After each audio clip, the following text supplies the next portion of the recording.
할렐루야. 아멘. 오늘 예배 나오신 여러분들을 주님의 이름으로 환영하고 축복합니다. 오늘 이 예배 자리 가운데도 주님이 부어주시는 놀라운 은혜로 충만하게 채워주시기를 축복합니다. 우리 생명이 주님께 있습니다. 능력이 주님께 있습니다. 소망이 주님께 있습니다. 우리 고백하면서 힘있게 찬송하겠습니다.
소망과 능력이 주님께 있음을 믿습니다. 우리 그 주님 앞에 다 같이 예배하며 나가겠습니다.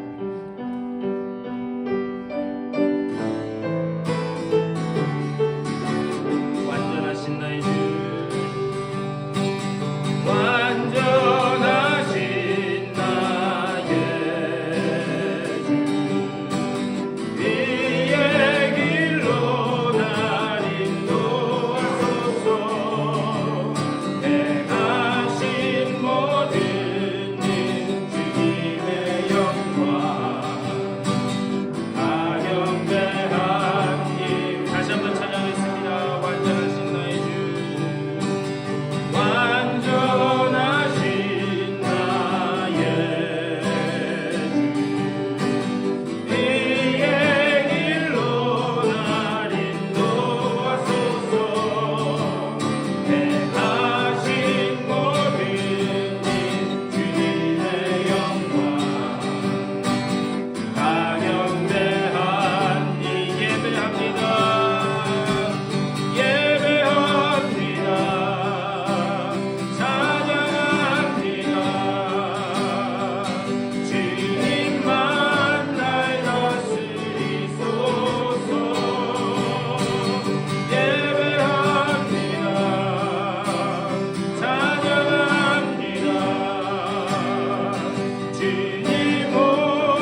같이 한 목소리로 기도하며 나가겠습니다.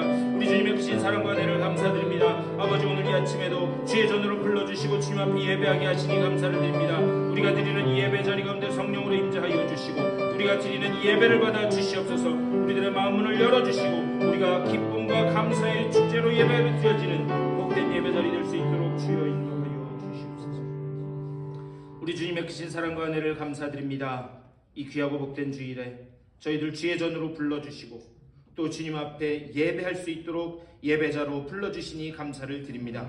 우리가 드리는 예배 자리 가운데 주여 성령으로 임재하여 주시옵소서. 우리들의 마음 문을 열어주시고 우리의 마음속에 좌정하여 주시사 우리 마음에 계신 그 주님을 바라보며 신령과 진정으로 드려지는 예배자리 될 수 있도록 인도하여 주시옵소서. 오직 예비하신 은혜로 충만하게 채워지는 복된 예배자리 되게 하여 주시옵소서. 감사드리 주 예수 그리스도의 이름으로 간절히 기도드리옵나이다. 네. 우리 다 같이 일어나셔서 찬송 15장 찬송하시겠습니다.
교동문 24번 시편 46편으로 교독하시겠습니다.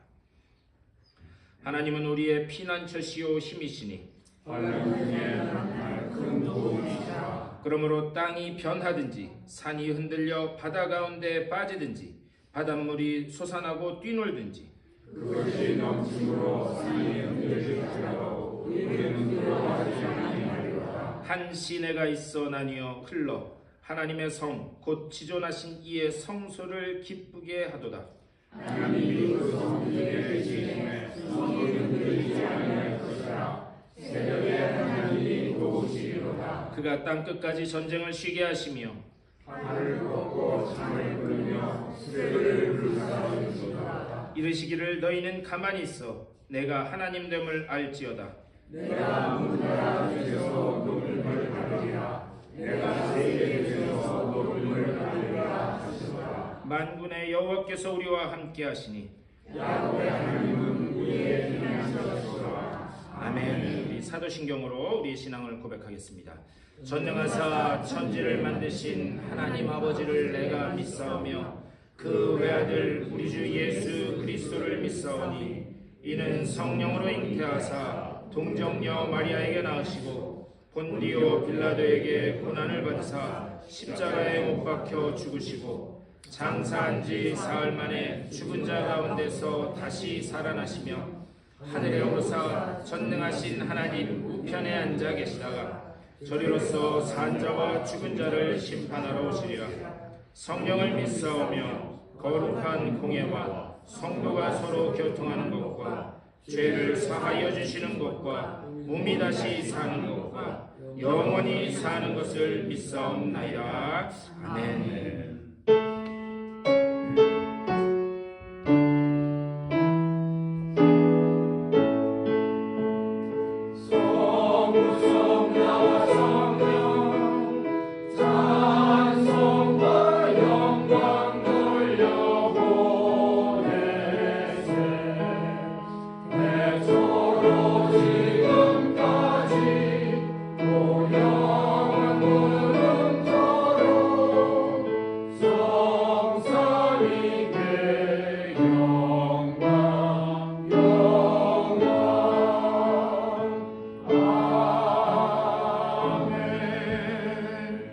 자리에 앉아주시고 강영미 권사님 우리를 대표해서 기도해 주시겠습니다.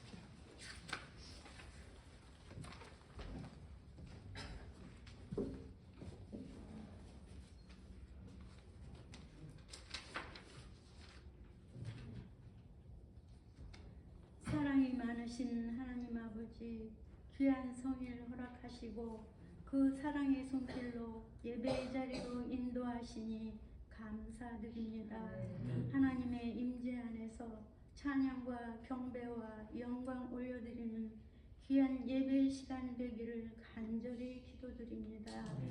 물붓듯이 부어주시는 한없는 그 사랑과 은혜에 감사드립니다.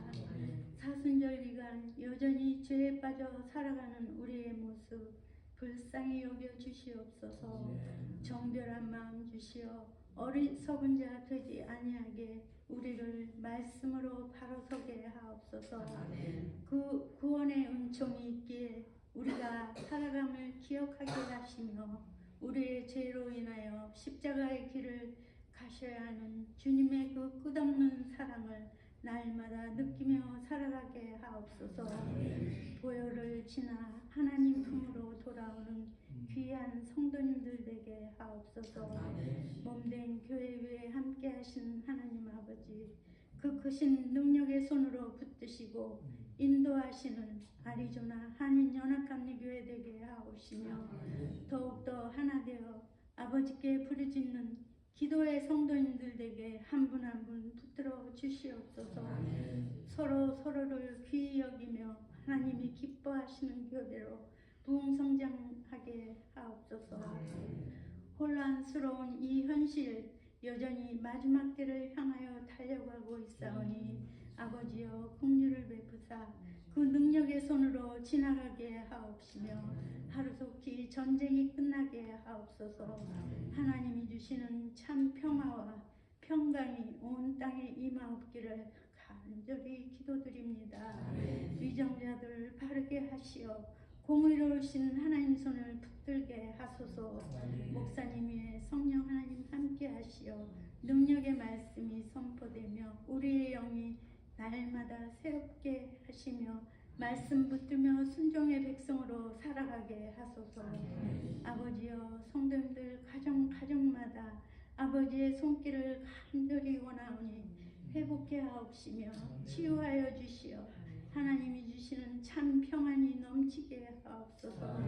선하고 인자하신 하나님의 손에 이끌려 살아가시는 성도님들의 한 주간의 삶이 되기를 간절히 기도드리오며 예수님 이름으로 기도드립니다.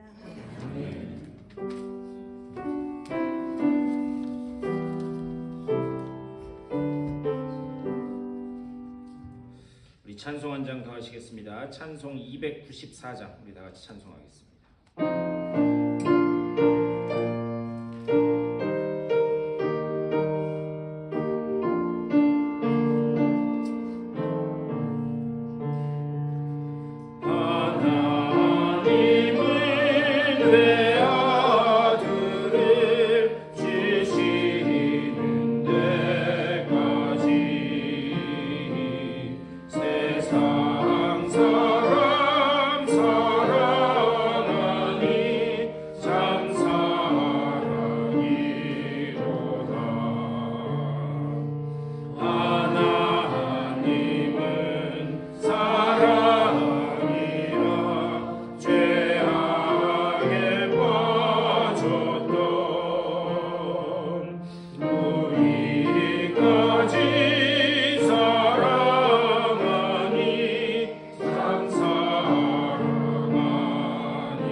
우리까지 사랑하니 참 사랑 아닌가.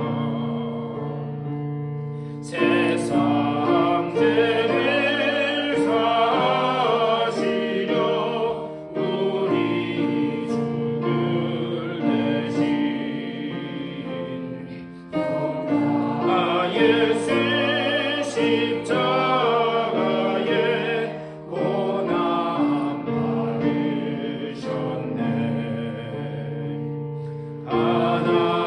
하나님의 사랑이라 죄악에 빠졌던 우리까지 사랑하니 참 사랑 아닌가. 이 사랑에 감사하여 곧 주께 나오라.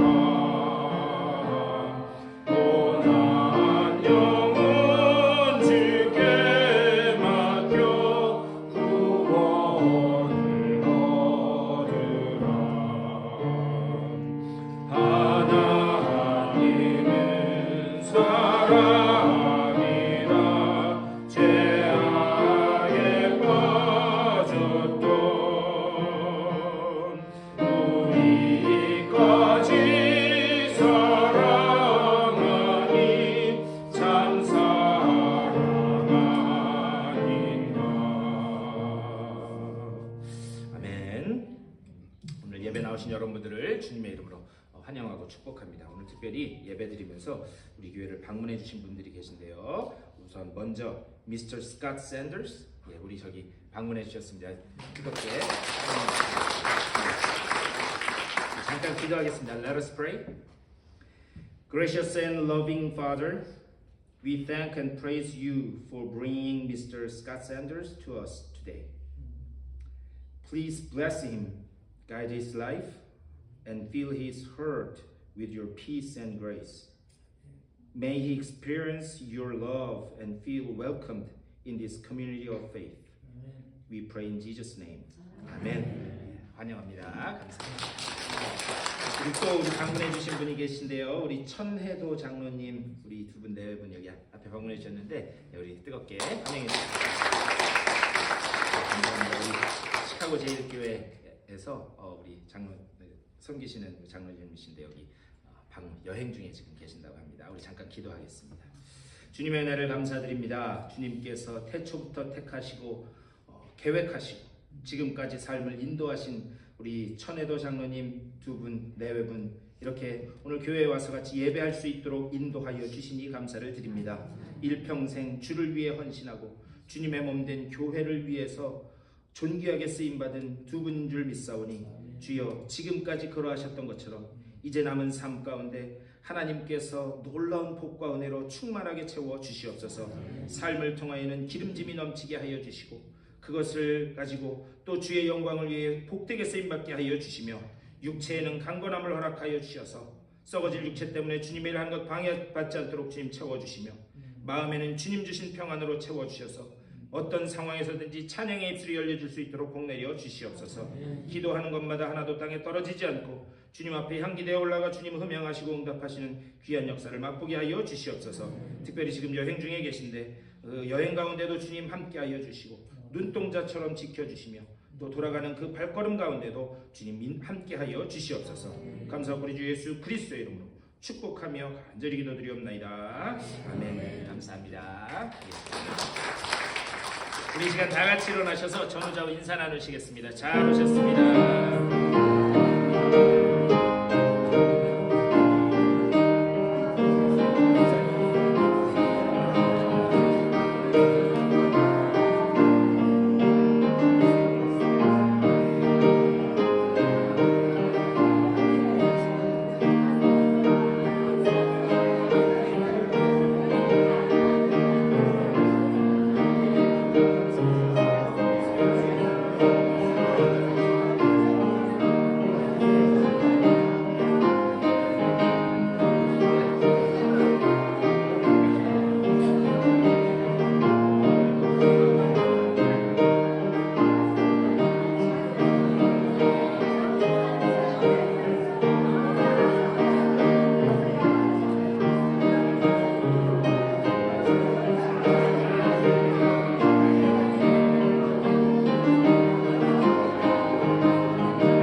예, 감사합니다. 오늘 교회 방문해 주신 분도 계시고 또 예배하는 자리에 오신 여러분들을 주님의 이름으로 환영하고 축복합니다. 우리 지금 사순절 기간을 보내고 있습니다. 이 사순절 기간에 말씀과 기도에 집중하는 우리 사순절 되시기를 부탁드리고요. 특별히 마지막 주가 30일부터죠? 네, 30일부터 토요일까지 우리 고난주간 특별 새벽기도회를 여기 예배당에서 드리도록 하겠습니다. 그래서 우리 평소처럼 5시 반, 주중에는 토요일은 6시. 미리 광고 드리는 이유는 뭐냐? 거룩한 부담감을 가지시라고. 거룩한 부담감은 가져야 됩니다. 그래서 성령이 감동하실 줄 믿습니다. 다. 그래서 너무 위험하게는 하지 마세요. 위험한데 막 새벽에 운전하고 말고 여러분 같이 나와서 기도할 수 있도록. 그래서 30일 월요일부터 4월 4일 그 토요일까지 고난주간에 우리 특별 새벽기도회 예배당에서 드리도록 하겠습니다. 우리 특별히 몸과 마음이 아픈 분들을 위해서 우리 차혜자 집사님도 지금 뭐 코랑 목이랑 아주 그냥 다 바뀌셨더라고요. 위에서 MRI도 찍어보고 해야 된다고 하시는데 위에서 기도해 주시기를 부탁드리고요. 그리고 이번 주 목요일은 새벽 기도를 부득이하게 쉬게 됐습니다. 저희 부모님이 오세요. 부모님이 오시는데 근데 LA로 오시게 됐어요. 제가 LA에 볼 일이 있어서 그냥 오시는 김에 LA로 오시라고 제가 어차피 가야 되니까 모시러 가겠다고. 그래서 부모님이 오셔서 또 한국에서 오는 비행기는 아침에 도착하더라고요. 그래서 제가 전날 밤에 출발해야 됩니다. 8시, 7시 반인가에 도착하셔서 그래서 부득이하게 목요일 새벽 기도는 못 드리게 됐습니다. 하지만 뭐 수요 성경 강좌 다 해요. 다 끝나고 갈 거예요. 그러니까 잊지 말고 오셔야 됩니다. 그리고 안타까운 소식이 좀 있는데 우리 한 석 달 동안 같이 예배 드리셨던 우리 이장로님, 윤권사님 화요일 날 가시나요? 예, 화요일 날 가시고 또 우리 조 집사님 내는 목요일 날 가시고 뭐 우리 잠정적인 우리 교인이니까 그렇죠? 오시면 다시 예배 드릴 거니까 그러니까 조금 아쉽기는 하지만 또 다시 뵐 줄 믿습니다. 제가 장례식 할 때마다 하는 얘기가 있는데 기독교인은요 잘 가세요, 안녕히 가세요 이렇게 얘기하는 게 아니에요. See you again. 다시 뵐 줄 믿습니다. 감사합니다. 우리 또 우리 박 장로님 LA에서 이렇게 방문해 주셨는데 또 감사합니다. 그리고 우리 김유건 성도님도 우리 교회가 너무 좋아서 비행기를 연장하셨대요. 그래서 이렇게 구하셨습니다. 감사합니다. 우리 이따가 끝나고 가지 마시고 저랑 같이 기도하고 가세요. 가시는 분들은. 그리고 또 우리 권미경 집사님도 목요일날 화요일. 그래서 집사님은 이제 치료차 가시는 거니까 위에서 좀 계속 기도해 주셨으면 좋겠어요. 그래서 좀 오래 계시면서 그 체크업도 받으시고 치료도 하셔야 되니까 우리 권미경 집사님 위해서도 잘 다녀오실 수 있도록 기도해 주시길 바랍니다. 빼먹은 분 없죠? 이 가끔가다 빼먹고 나서 빨리 빼먹은 거 있으면 빨리 손 드세요. 우리 위에서 계속 기도해 주시고 우리 꼭 이따 예배 끝나고 가지 마시고 같이 우리 기도하고 가도록 하겠습니다. 우리 하나님 말씀 보시겠습니다. 오늘 우리에게 주신 하나님 귀한 말씀은 출애굽기 20장 12절 우리 한 절 말씀입니다. 출애굽기 20장 12절 우리 화면을 보시면서 다 같이 한 목소리로 받들어 읽겠습니다. 시작. 내게 준 땅에서 내 생명이 길리라. 아멘. 오늘 우리에게 주시는 하나님의 귀한 말씀입니다. 우리 계속해서 10계명에 관해서 지금 말씀을 나누고 있습니다. 이제 5번째 계명까지 왔는데요. 제가 10계명 처음에 이 주일 설교를 시작하면서 말씀드렸어요. 10계명은 크게 2개의 구조로 나눠져 있습니다. 1계명부터 4계명까지는 하나님과 관계된 그런 계명입니다. 그리고 5계명부터 10계명까지는 인간 대 인간 사이에 관계된 그런 계명입니다. 그래서 지난주까지 우리는 4계명까지 하나님과 관계된 그런 계명에 대해서 말씀을 나눴습니다. 제가 시험 본다고 말씀드렸어요. 첫 번째 계명이 뭐죠? 나 외에는 다른 신을 섬기지 말라. 그걸 우리 표현으로 바꾸면 너와 나 사이에 그 어떤 사랑의 대상도 끼어들면 안 된다라고 하는 말씀이에요. 그 너와 나 사이 어떤 사랑의 그런 이 조건들도 끼어들면 안 된다. 내가 너를 그렇게 사랑한다. 자, 두 번째 계명이 뭐죠? 너를 위해 우상을 만들지 말고 거기에 절하지 말아라. 절하지 마라. 이 이야기는 뭐냐? 우리 하나님은 질투하시는 하나님이라고 말씀드렸어요. 질투는 뭐냐? 사랑의 관계에 있을 때만 질투가 느껴지는 거예요. 결국 하나님은 우리를 나는 너를 그만큼 사랑한다. 나는 너만 바라본다. 그러니 너도 나만 바라봐야 된다. 그것이 두 번째 계명에 담겨 있는 그 하나님의 말씀이다. 말씀드렸어요. 자, 세 번째 계명은 뭐라고요? 내 여호와의 이름을 망령되이 일컫지 말라. 이것은 무슨 말이냐? 하나님의 이름을 오용하고 남용하지 말아라. 아니, 더 깊이 들어가서 뭐냐? 하나님의 이름으로 살아가라 라고 하는 그런 뜻이 있다라고 그렇게 말씀드렸어요. 하나님의 이름으로 살아가라. 자, 지난주에 나온 네 번째 계명은 뭐죠?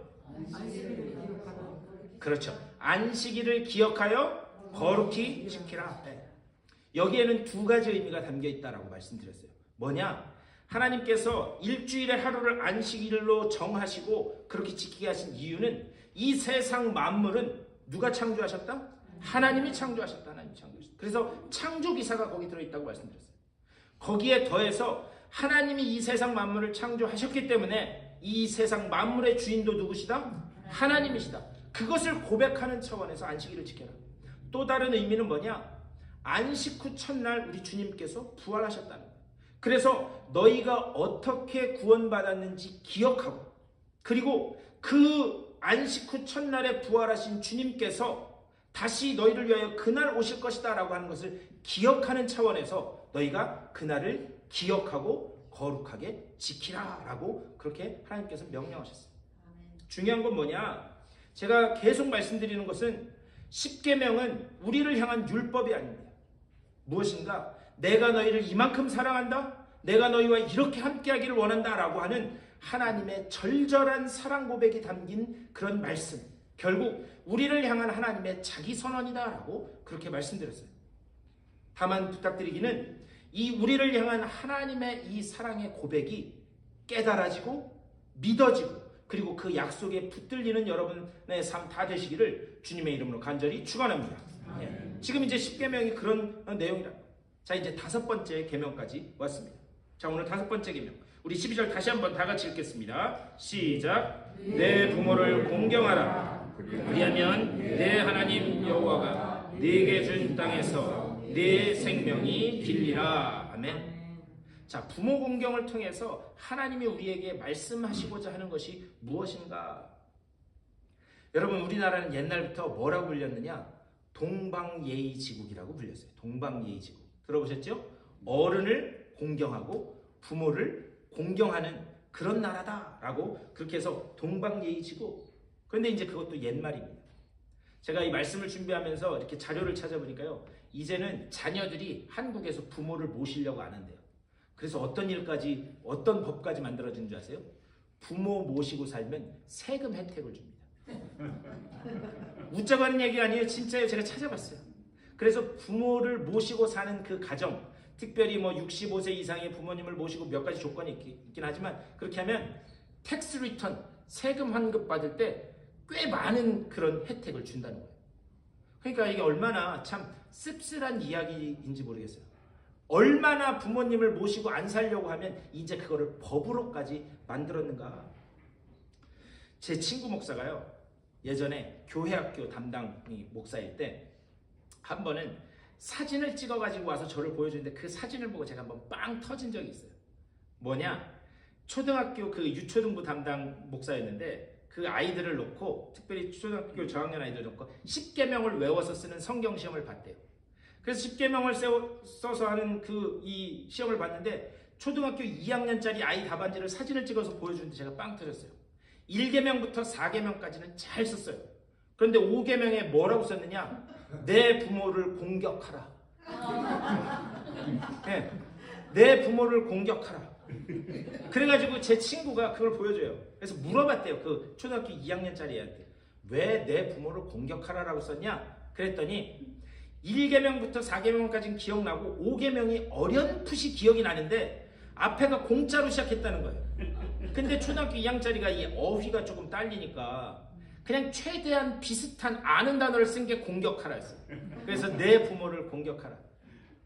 그래서 제가 그것을 보면서 아주 빵 터져서 웃은 적이 있습니다. 이게 참 우픈 그런 이야기입니다. 그런데 여러분, 안타까운 현실은 뭐냐? 실제적으로 우리 사회에서 부모를 공격하는 그런 일들이 벌어지고 있다라고 하는 그런 사실입니다. 참 서글픈 그런 현실이에요. 근데 제가 앞에서도 말씀드렸어요. 첫 번째부터 네 번째 계명까지 이것은 하나님에 대한 계명이다. 그래서 그 각 계명들마다 하나님이라고 하는 엘로힘이라고 하는 단어가 다 들어가 있습니다. 그런데 5계명부터 10계명까지는 사람과 사람 사이에 관계된 그런 계명이기 때문에 하나님, 엘로힘이라고 하는 단어가 들어가 있지 않아요. 그런데 유일하게 5번째 계명에만 하나님, 엘로힘이라고 하는 그런 단어가 들어가 있습니다. 무슨 말이냐? 5번째 계명은 하나님을 섬기는 것만큼이나 중요한 계명이다. 우리가 그 차원에서 이 5번째 계명을 이해해야 된다는 그런 말씀입니다.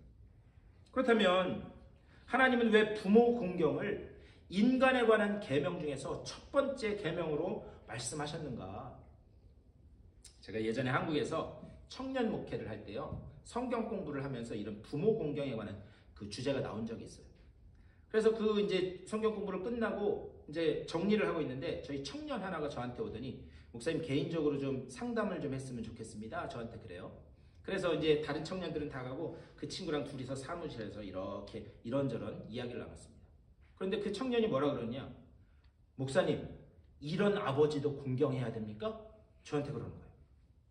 그래서 무슨 이야기인가 제가 들어봤어요. 그 아버지는 일평생, 그 청년의 아버지는 일평생 돈을 벌어본 적이 한 번도 없다는 거예요. 그리고 매일 술을 퍼서 마시는데 술만 먹고 들어오면 집안의 살림살이를 다 때려부셨다는 거예요. 그런데 집안의 살림살이를 때려부시는 것까지는 자기가 참을 수 있었는데 자기뿐만이 아니라 자기 동생, 그리고 자기가 보는 앞에서 엄마를 그렇게 심하게 때렸다는 거예요. 그런데 그 모습을 보는데 자기가 도저히 참을 수가 없었다. 근데 이게 불행인지 다행인지는 모르겠지만 그 친구가 고등학교를 졸업할 때 그 아버지가 갑자기 돌아가셨다는 거예요. 그러면서 저한테 하는 말이, 목사님, 이런 아버지도 공경해야 됩니까? 저한테 묻는 거예요. 말씀을 준비하면서 그때 생각을 딱 떠오르면서 뭐 지금도 그렇지만 그때는 제가 아직도 배우는 단계였고 배움이 일천한 그런 단계였기 때문에 제가 했던 대답이 굉장히 궁색했던 것 같아요. 근데 여러분 어떻게 생각하세요? 이런 아버지도 공경해야 되나요? 여러분 어떻게 생각하십니까? 그런데 우리가 한 가지 모르는 사실이 있습니다. 무엇인가? 하나님께서 이 계명을 주신 이유가 있다는 거예요. 이것은 그 부모의 인격 때문에 그 부모를 공경해야 된다. 그것을 말씀하는 게 아닙니다. 대신에 그 부모가 가지고 있는 역할과 위치 때문에 부모를 공경해야 된다라는 것을 말씀하고 있습니다. 이게 무슨 말이냐? 우리 부모는 하나님을 대신해서 우리에게 이 땅에 생명을 주신 분입니다. 그래서 그 역할과 위치는 뭐냐? 하나님의 대리자이면서 동시에 하나님의 동역자이다. 이렇게 말씀드릴 수 있어요. 그러니까 부모가 가지고 있는 그 상징성 때문에 하나님의 대리자이면서 동시에 하나님의 동역자라고 하는 그 위치 때문에, 역할 때문에 우리가 부모를 공경하라. 그것을 지금 우리들에게 명령하고 있는 거예요. 레위기 19장 3절에서 이렇게 말씀합니다. 우리 레위기 19장 3절 다 같이 읽겠습니다. 시작. 너희 각 사람은 부모를 경외하고 나의 안식일을 지키라. 나는 너희의 하나님 여호와이니라. 아멘. 성경에서요, 경외라고 하는 단어, 야레라고 히브리어로 그러는데 이 경외라고 하는 단어는 항상 하나님께만 사용할 수 있는 단어였습니다. 그래서 신명기 6장 13절 그 이하에도 보면 내 하나님 여호와를 경외하라라고 되어 있어요. 그런데 유일하게 경외라고 하는 단어가 붙는 그 존재가 누구인가? 부모다라는 거야. 부모. 내 부모를 경외하라. 왜 그런가? 부모는 하나님의 대리자이면서 나에게 생명을 주신 분이기 때문에 경외, 이런 차원에서 부모를 공경하라. 이것을 말씀하고 있는 거예요. 그런데 꼭 이 이유만 있는 게 아닙니다. 에베소서 6장 1절 말씀입니다. 우리 이것도 한번 다 같이 읽겠습니다. 시작. 자녀들아, 주 안에서 너희 부모에게 순종하라. 이것이 옳으니라. 아멘. 자, 여기에서 이것이 옳으니라, 옳다, 이것은요 옳다 그르다 그 차원을 이야기하는 게 아닙니다. 대신에 이것은 옳다, 디카이온, 이거는 의로운 것이라는 거예요. 의로운 것. 자, 이 디카이온, 의롭다라고 하는 그 단어의 본래 뜻은 뭐냐? 하나님의 뜻에 딱 들어맞는 원형이다라는 거예요. 하나님의 뜻에 딱 들어맞는 원형이다. 다시 말하면 부모를 공경하고 부모를 순종하는 것, 그것이 인간의 본성이다. 그것을 지금 말씀하고 있는 거예요. 그것이 인간의 본성이다. 근데 여러분, 인간은요 원래 하나님의 형상을 따라 창조된 그런 지음받은 존재입니다. 그런데 그 속에 죄가 들어오고 인간이 타락함으로 인해서 가장 먼저 무너진 것이 무엇인가? 바로 하나님의 형상, 인간의 본성이 무너져 내리기 시작합니다. 그래서 그 하나님의 형상, 그 본성이 무너져 내리면서 사도 바울은 말세의 징조를 이야기하면서 이렇게 말씀해요. 디모데후서 3장 1절과 2절 말씀입니다. 이것도 한번 다 같이 읽겠습니다. 시작. 너는 이것을 알라. 말세에 고통하는 때가 이르러 사람들이 자기를 사랑하며 돈을 사랑하며 자랑하며 교만하며 비방하며 부모를 거역하며, 말세의 때가 되면 부모를 거역하는 이 일들이 벌어지게 된다. 그렇기 때문에 구원받은 백성은 그 구원을 완성해가는 과정 속에서 그 무너진 본성, 그것을 부모를 공경하는 그 훈련을 통해서, 그리고 부모를 공경하는 그 과정들을 통해서 훈련하고 잃어버렸던 본성을 회복하게 된다. 지금 그 차원에서 부모를 공경하라 이렇게 말씀하고 있습니다. 부모에 대한 그 효의 문제는 내 잃어버렸던 본성을 회복해가는 그런 싸움이다. 이것을 우리는 절대 잊어서는 안 되는 줄 믿습니다. 그러니까 제가 아까도 그 안타까운 청년의 사연을 이야기했지만, 그 부모의 인격 때문에, 그 부모가 나한테 베풀어준 나한테 한 일 때문에 공경하고 안 하고, 그 차원의 문제가 아니다. 이것은 더 근본적인 문제가 있다는 것을 말씀하고 있는 거예요. 그렇다면 우리가 어떻게 부모를 공경해야 하는가? 이 공경이라고 하는 이 단어는 카베드라고 하는 단어를 써요. 카베드. 그런데 이 카베드라고 하는 단어는 세 가지 의미를 담고 있습니다. 첫 번째는 뭐냐? 물건에 무게를 단다라는 의미. 물건에 무게를 단다. 자, 두 번째는 뭐냐? 상대방에게 영광을 돌린다라고 하는 그런 의미를 담고 있어요. 그리고 마지막 세 번째 의미가 뭐냐? 무겁다라는 그런 의미를 담고 있습니다. 이 무겁다라고 하는 것은 어떤 물건의 무게가 무겁다는 게 아니라 비중 있다, 중요하다. 우리 그렇잖아요. 그 무겁게 받아들입니다. 그 문제를 무겁게 받아들입니다. 이 얘기는 뭐예요? 그 문제를 내가 아주 중요하게 여기고 있습니다. 그런 의미잖아요. 그런 차원의 무겁다라는 그런 의미예요. 그런데 디모데후서 3장 말씀에서도 이미 봤지만, 말세에 나타나는 그런 현상 중에 하나가 부모를 거역하며 부모의 권위가 무너지기 시작한 거예요. 그 부모의 권위를, 특별히 아버지의 권위가 무너지기 시작한. 그래서 우스갯소리로 그러잖아요. 집안의 순서를 세우면 제일 먼저 누구예요? 엄마. 그 다음에 두 번째는 자식. 세 번째는 강아지. 네 번째는 아버지. 개보다도 못한 신세가 됐어요. 우스갯소리로 하는 이야기지만 오늘날의 현상을 빗대어 이야기한다, 그렇게 말씀드릴 수 있습니다. 중요한 것은 무엇인가? 성경에서 공경, 카베드, 중히 여긴다라는 말.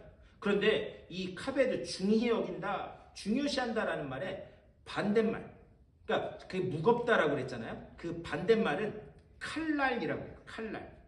무슨 이 칼의 칼날이 아니라 히브리어로 칼날 그러는데, 여러분, 무겁다의 반대말이 무슨 의미를 담고 있을 것 같아요? 가볍다. 우리 다 그렇게 생각해요. 무겁다의 반대말이니까 가볍다. 그런데 이 칼날이라고 하는 말은 무슨 의미를 담고 있느냐? 심판, 저주라는 의미를 담고 있어요. 심판과 저주. 무슨 말이냐? 부모를 공경하지 않는 것은 그것은 심판받을 짓이고 그것은 저주받을 일이다. 이게 얼마나 무거운 이야기인가를 우리는 알 수 있습니다. 제가 여러 번 말씀드렸어요.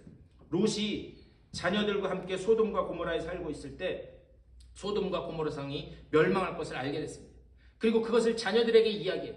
그런데 그 자녀들이 그 아버지 롯으로부터 그 성이 무너질 것이다라는 이야기를 들었을 때 그 이야기를 뭘로 여겼다? 농담으로 여겼다. 농담으로. 근데 이 농담이라고 하는 말은 무슨 뜻이냐? 먼지다, 먼지. 그러니까 아버지 말을 이렇게 털어버릴 먼지처럼 가볍게 여겼다. 여러분, 그 결과가 무엇이죠? 결국에는 소돔과 고모라 성이 무너지는 그런 불심판의 결과를 낳게 되었다라는 그런 말씀이에요. 그래서 제가 앞에서도 말씀드렸지만 5번째 계명을 설명하는 에베소서 6장 2절 말씀.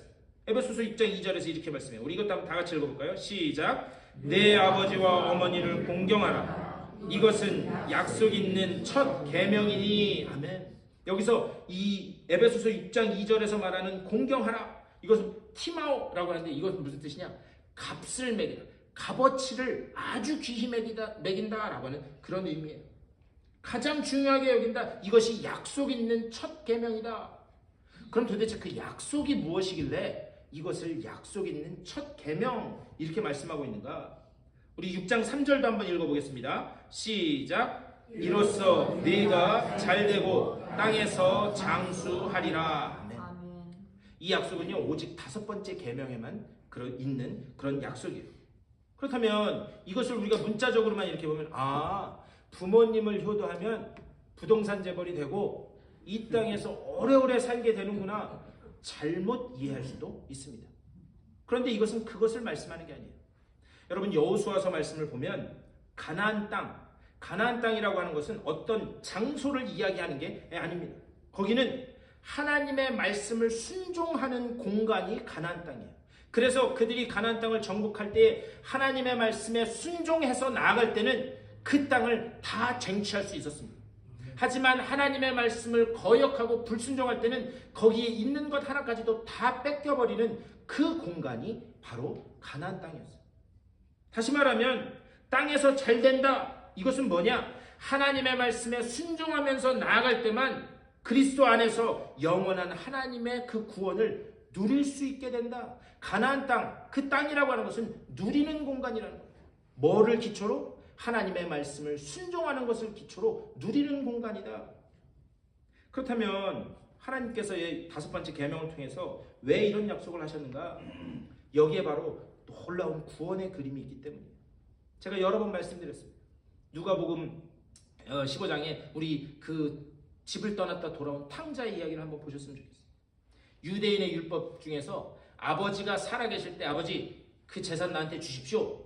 이것은 돌로 맞아 죽을 그런 행위였어요. 왜 그런가? 유산은 아버지가 죽었을 때만 물려줄 수 있었어요. 다시 말하면 아버지가 버젓이 살아계시는데 유산을 주십시오. 이 얘기는 뭐냐? 아버지 그냥 빨리 돌아가세요. 빨리 돌아가시고 유산 주십시오. 그거랑 똑같은 이야기예요. 그럼에도 불구하고 그 아버지는 어떻게 하는가? 자신의 유산을 아들에게 물려주게 됩니다. 아니나 다를까 그 재산을 가지고 외국으로 날라요. 외국으로 날라서 그것을 다 탕진합니다. 그리고 유대인들이 가장 경멸하는 돼지를 치면서 먹을 게 없어서 돼지가 먹는 주염 열매를 먹게 돼요. 그러다가 그때서야 자각하는 거예요. 내가 지금 여기서 뭘 하고 있는 거지? 그리고 아버지의 성품을 믿고 아버지 집으로 돌아오기로 결정합니다. 그런데 아직 집까지는 거리가 멀어요. 집까지는 거리가 먼데 저 멀리서 아버지가 나와서 보고 있다가 그 누추한 행색으로 오는 아들을 보게 돼요. 그리고 그 아들을 보고 막 달려오게 됩니다. 여기는 2가지를 담고 있는 거예요. 그 아버지는 매일같이 그 집 문 밖에 나가서 저 집 나간 아들이 이제나 돌아오나 저제나 돌아오나 매일같이 보고 있었다는 거예요. 그리고 그 아들이 이렇게 돌아오자 그 아들을 향해서 막 뛰어갑니다. 그런데 그게 아들이 반가워서 뛰어간 게 아니에요. 신명기 율법에 보면 그런 일들을 저지른 아들은 반드시 만나는 사람이 돌로 쳐서 죽이게 되어 있었습니다. 그러자 그 아버지가 달려가면서 아들을 와락 끌어안는 거예요. 이제 다 됐다. 아무도 못 건드린다. 내 아들 아무도 못 건드린다. 여기에는 무엇이 담겨 있는가? 그 아들의 허물을 덮는 아버지의 용서, 아버지의 긍휼하심이 담겨 있다라고 하는 그런 사실이에요. 그리고 그 집에 데려와서 어떻게 하는가? 가장 좋은 것, 가장 좋은 옷을 입히고 가장 좋은 음식으로 그 아들을 대접합니다. 여기에 놀라운 하나님의 구원의 그림이 있는 줄 믿습니다. 무슨 이야기인가요? 우리는 내게 생명을 주신 그 부모님을 통해서 이 놀라운 사랑을 하나하나 배워가는 거예요. 제가 이 5번째 계명을 나누면서 우리 교회 분들 한 분 한 분 이렇게 생각해 봤어요. 그런데 대부분 다 연세가 있으시기 때문에 부모님들이 돌아가셨을 것 같아요. 그래서 어떻게 보면 이제 이것은 나에게 해당 사항이 없는 그런 계명이다 이렇게 생각하실지도 모르겠습니다. 하지만 중요한 것은 무엇인가? 여러분의 자녀들에게 이 계명의 원리를 꼭 가르쳐 주시기를 부탁드립니다. 왜 그런가? 이 계명을 가르쳐 주심으로 인해서 여러분의 자녀들이 이 놀라운 구원의 그 그림을 깨닫고 하나님의 영원한 그 놀라운 그 구원을 삶 속에서 누리는 복된 자녀들이 다 되실 수 있게 되기를 주님의 이름으로 간절히 축원합니다. 그런 차원에서 이 말씀을 받아들여야 됩니다. 말씀을 마치면서 오늘 이 말씀이 여러분의 삶의 현장에서 다시 한번 회복되어지고, 내가 평생 동안 살아계신 부모님께, 혹시 이 땅에 부모님이 계시지 않고 이미 하늘나라로 가셨다면 이제는 내가 그런 믿음의 부모가 될 수 있도록 그것을 결단하고 삶의 자리로 나아가시는 여러분의 삶 다 되시기를 주님의 이름으로 간절히 축원합니다. 기도하겠습니다. 내 아버지와 어머니를 공경하라. 이것은 약속 있는 첫 계명입니다. 이로써 네가 잘되고 땅에서 장수하리라. 이 계명을 주신 이유도 우리를 사랑하셔서 우리에게 그 놀라운 구원의 그림을 보여주시고 또 우리를 천국 백성으로 이 땅에 복된 자녀로 살아가게 하기 위한 하나님의 사랑인 줄 믿습니다. 우리가 이 계명을 붙들고 우리 자녀들을 그런 믿음의 자녀들로 양육해 가고 또 이 믿음의 공동체 안에서 우리 주변에 있는 사람들에게 이렇게 복된 부모로서 복된 어른들로 서 나아가는 주님의 귀한 일꾼들 다 될 수 있도록 인도하여 주시옵소서. 감사하고 우리 주 예수 그리스도의 이름으로 간절히 기도드리옵나이다. 우리 다 같이 일어나셔서 준비하신 예물 하나님 앞에 봉헌하시겠습니다.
이 땅에 믿음의 부모님들을 보내주시고 또한 우리가 주님의 은혜 안에 살 수 있는 주님의 복된 자녀들로 세워주신 줄 믿고 감사를 드립니다. 이제 우리가 하나님의 말씀을 받은 것처럼 이 땅에서 복된 부모로 또 하나님의 말씀을 잘 전하는 믿음의 부모로 설 수 있도록 복내려 주시옵소서. 그리하여 하나님께서 기뻐하시는 믿음의 후손들이 저들을 통하여 계속돼서 배출될 수 있도록 하나님 붙드시고 인도하여 주시옵소서. 저들의 삶 가운데, 가정 가운데, 자녀들 가운데 하나님께서 약속하신 그 하늘의 언약이 함께하는 줄 믿사오니 그 언약을 붙들고 주님 부르시는 그 순간까지 온전히 순종하며 나아가는 주님의 천국 백성들 다 될 수 있도록 복내려 주시옵소서. 저들의 가정과 자녀들과 되어지는 모든 일들 가운데 하나님 복내리셔서 삶을 통하여는 주님께 영광이요 주변 사람들에게는 하나님의 살아계심을 전하는 주님의 존귀한 일꾼들 다 되게 하여 주시옵소서. 이 예물이 쓰여지는 곳마다 오직 주님의 구원의 빛만이 비춰지는 귀한 역사가 나타날 수 있도록 복 내려 주시옵소서. 감사하고 우리 주 예수 그리스도의 이름으로 축복하며 간절히 기도드리옵나이다. 아멘.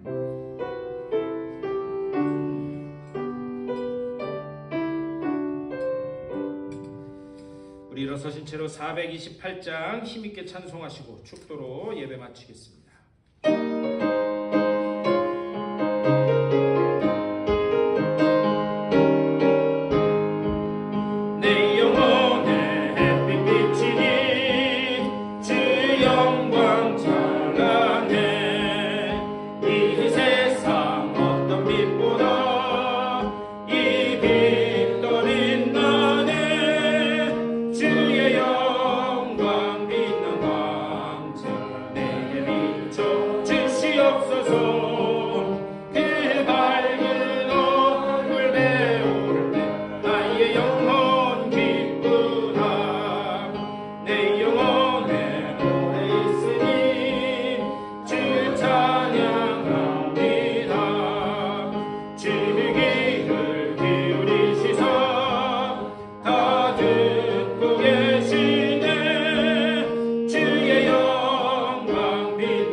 우리에게 생명을 주신 그 부모님들을 잘 공경하고 그 속에서 하나님의 놀라운 그 구원의 그림을 발견하는 우리 모두가 될 수 있도록 인도하여 주시옵소서.